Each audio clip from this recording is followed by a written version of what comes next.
reading for you.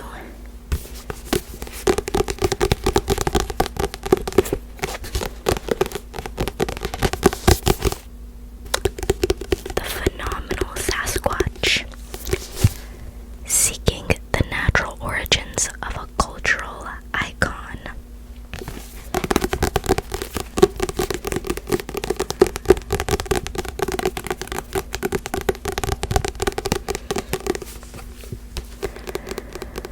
So, my dad got me this book for Christmas because when I was little, I was really into like cryptids and like aliens and like Loch Ness Monster and Bigfoot, of course, and all of those creatures and cryptids. So he got me this book, and it's actually a signed copy from the author Matt Pruitt.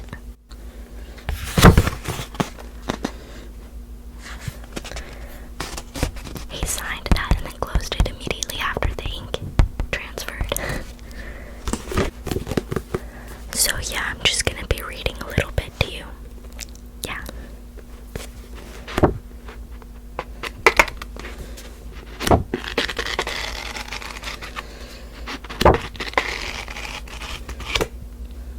Do we like that noise? Is that an acceptable noise to make?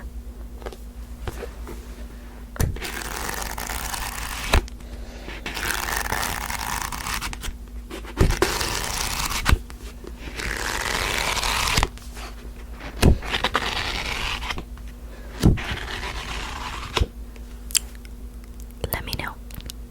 Okay.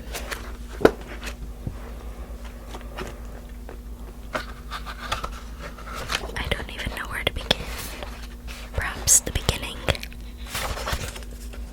No, I'm not starting there. Okay, so it looks like the chapters are the preface, the introduction called The Sasquatch Phenomenon. The first chapter is The Fundamental Question. The second is Ancestral Candidates, and then Indigenous Traditions and Art. The Historical Record. The Modern Era. Confronting Claims. Evaluating Evidence. The Elaborated Sasquatch. The Primary Contentions. The Liminal Domain. And Conclusions. So, I think, perhaps, honestly, I kind of want to read about the indigenous traditions, and art. But maybe we should start at the beginning.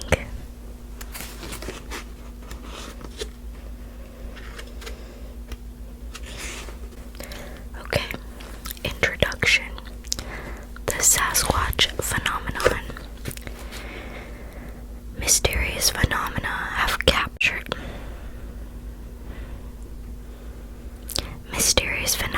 have captivated mankind for the duration of our existence, beckoning our curiosity and inspiring us to explore. Even in this age of unbridled access to the entirety of human discovery, some phenomena remain enigmatic to us. It's our inherent nature to pursue strange phenomena, first attempting to understand them with our imaginations. In archaic times, we created fantasies about these phenomena and expressed them as narrative stories. In modern times, we continue to use our imaginations to investigate phenomena through our stories. Oh my gosh, I keep messing words up, guys. I can't read. In modern times, we continue to use our imaginations to investigate phenomena, though our stories now take the form of scientifically informed hypotheses. These hypotheses, plural. Hypotheses. Somebody's in trouble. Before we can test a hypothesis to arrive at a theory, that describes the reality of a phenomenon, we use our imaginative minds to design experiments. This continual process of generating and refining fantasies about the unknown is what leads us toward eventual discovery and understanding. While we've uncovered objective truths about an impressive portion of our planet, our galaxy, and our universe, there are still many phenomena that are not yet understood. Some of these phenomena are prolific, with claims of contact or observation occurring across vast spans of time. The most baffling of these phenomena defy conventional explanations. They have been difficult to pursue.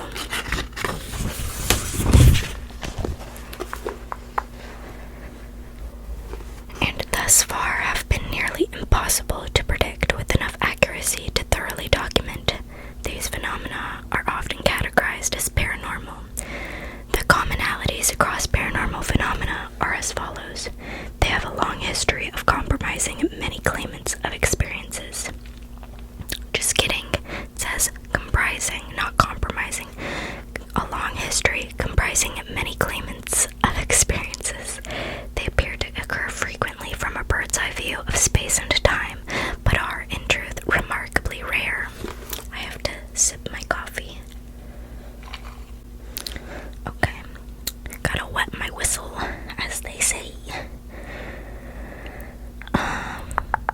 They contain elements that can be correlated to other well-understood phenomena, but also include elements that occur beyond the explored realm of modern science. Finally, these phenomena are paradigm-shifting to the observer, yet easily dismissible to the general public. One such mysterious phenomenon occurs in North America and is colloquially...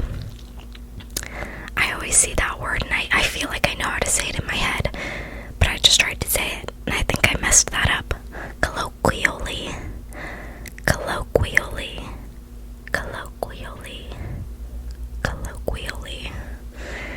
referred to as the Sasquatch or Bigfoot phenomenon. The Sasquatch phenomenon suggests the potential existence of a species of large, unclassified creatures in North American forests.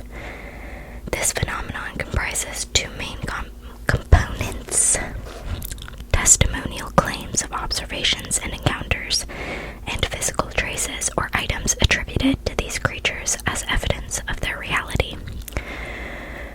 The claims constitute the largest component of the Sasquatch phenomenon. The creatures described by claimants are upright, hair-covered, and often significantly larger than humans. Adult males are reported to stand up to 8 feet in height, while adult females, designated as such due to the presence of visible breasts, typically stand around 6.5 feet tall. They purportedly have broad shoulders from which hang powerful arms that are disproportionately longer than a human's arms. Their legs are said to be disproportionately shorter than a human's. I didn't know that actually. They are uniformly devoid of material culture. Fabricated tools or adornments are absent in the observational testimonies. Sasquatches have never been associated with the practical use or control of fire. They've been observed exploiting a diverse array of plant and animal foods by means of foraging, scavenging, and ambush hunting. Observers have provided detailed testimonies that suggest that Sasquatches are active during both day and night, a pattern called cathemerality. In some, the reports describe a non-human ape. Claims of non-visual observations or experiences also exist. These describe vocalizations unattributable to known North American animals or the discovery of large ape-like footprints. I'm trying to find a good place to put the book without causing any, noise or reverberations through the cart I use to hold my microphone, so apologies if you hear something funky. Okay, let's see if this works. Okay. Claims of experiencing stone or wood projectiles hurled through the environment in contexts that rule out human aggressors also comprise some of the phenomenon. A more ambiguous subset is made of claims describing percussive sounds. If there's weird cuts, it's because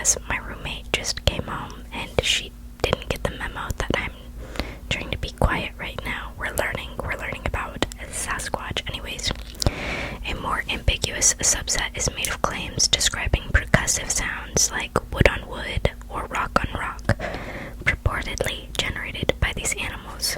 The reports of observation and encounters with mystery apes have been documented in North America for as long as the written word has been employed. These written testimonies occur in personal correspondences, journal entries, and early fine print media at least as far back as the late 1700s. Many of these reports have only been recently aggregated, and more examples are still being mined from various sources. Prior to the written documentation of these testimonies, indigenous peoples' oral traditions, folklore, and art contain descriptions and depictions of what can be interpreted as encounters with large apes. We cannot know exactly how far back this phenomenon has been described, but we can date the oldest representations of ape-like creatures in North America to at least 1,000 years ago. Such claims continue to persist to this day. The most credible claims conservatively number in the thousands. The general claims number in the tens of thousands. Much rarer than the claims are physical traces and items said to represent evidence of the animals described. The most numerous examples are footprints that have been either cast or photographed. Beyond footprints, impressions attributed to these apes have been documented in the form of handprints and partial body impressions. Physical items attributed to the phenomenon include, but are not limited to, hair, scat, damaged vegetation, or damaged or manipulated man-made objects and structures, and nests or bedding sites that appear to have been constructed and used by a large, dexterous animal. No one with any exposure to this subject could responsibly say that the claims do not exist, nor could they say that the physical traces and items touted as evidence do not exist. As such, we should embark on this journey by considering that the phenomenon itself exists as indicated by its influence on the observers and the environment. This is the necessary starting point for individuals seeking the source of the phenomenon. If the Sasquatch exists as a species of North American ape, then this is a story about them. If the Sasquatch exists solely as a product of the human mind, then this can only be a story about us. Let's begin. Wow, what a great introduction. I keep moving my camera. That's like just as creepy as Bigfoot. Basically, I'm actually so scared to go out into nature because I'm like, what if it's me that finds him? No, he's gonna find me. And I'm like half his size. He's gonna snap me like a twig. Ah. I'm sure there's other things in the woods that would get to me first, like mountain lions or bears. I'm so scared of bears.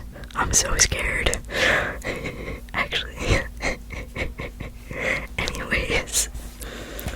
Chapter 1. The fundamental question. How can I put this up? Okay. Oh, wait. Oh, I think I cracked the code.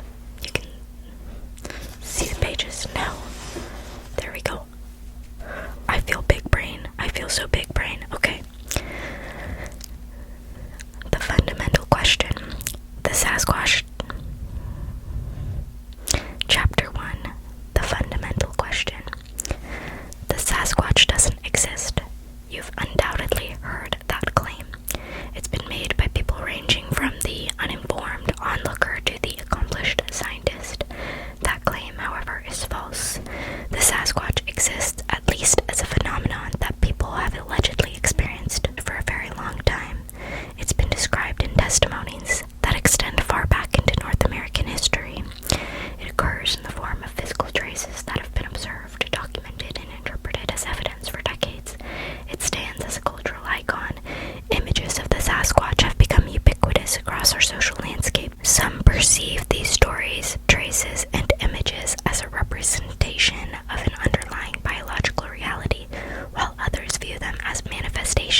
also conform to known ape features but precede their discovery in history. Ecological continuity occurs across the best data. The most credible claims and evidence are associated with specific forested regions, often mountainous, that receive a high amount of annual precipitation. The patterns that emerge from these data are correlated with geographic and environmental contexts. There is no identifiable demographic among the claimants.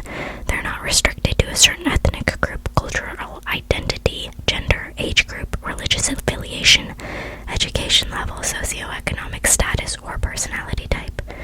The primary consistency among the claimants is that they were in a viable habitat for a large omnivore when the purported observation occurred. Many have argued that these factors strongly suggest the existence of a real external basis for the Sasquatch phenomenon. However, formal studies of North America and its living inhabitants have yet to fully recognize a species matching the descriptions offered by these claims. At present, most scientific and academic institutions consider the phenomenon to be the product of misidentification, fabrication, and delusion. Despite the long-standing institutional designation, the frequency of reliable claims hasn't subsided. The subject hasn't withered. The subject hasn't withered and died of its own accord. The phenomenon persists, and it's not likely to go away. Though the Sasquatch phenomenon has been gaining public interest since at least the 1950s, few efforts have been made to identify its true origins. While individual amateurs and experts claim to have made personal discoveries of the source, no institutions have accepted them. Our society trusts institutions to identify objective truth much more than it does individuals. In modern parlance, objective truth is implicitly defined as the product of consensus arrived at by multiple institutions operating under the rubric of science. In the absence of a solution issued by these institutions, the conclusions to the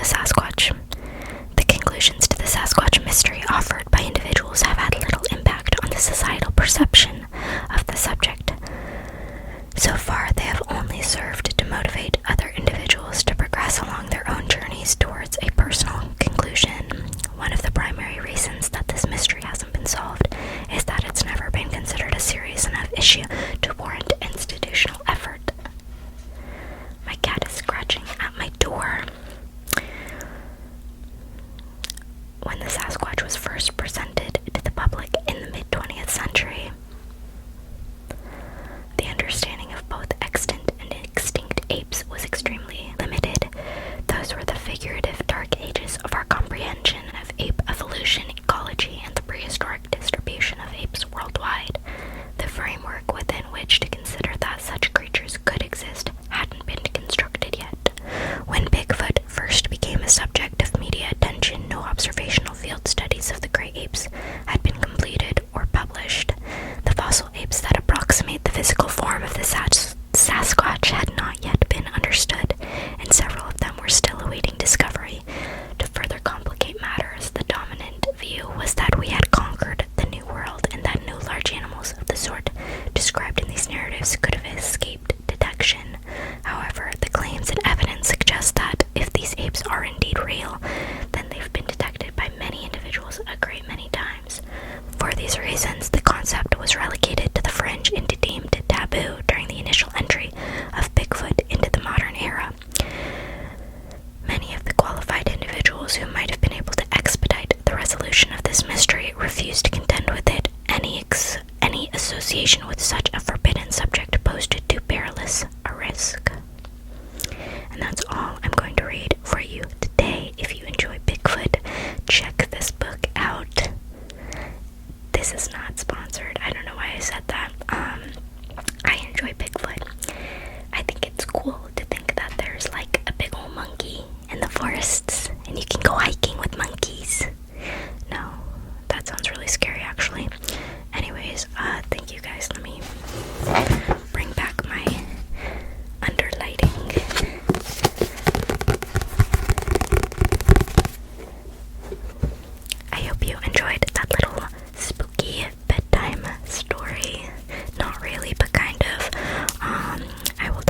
guys all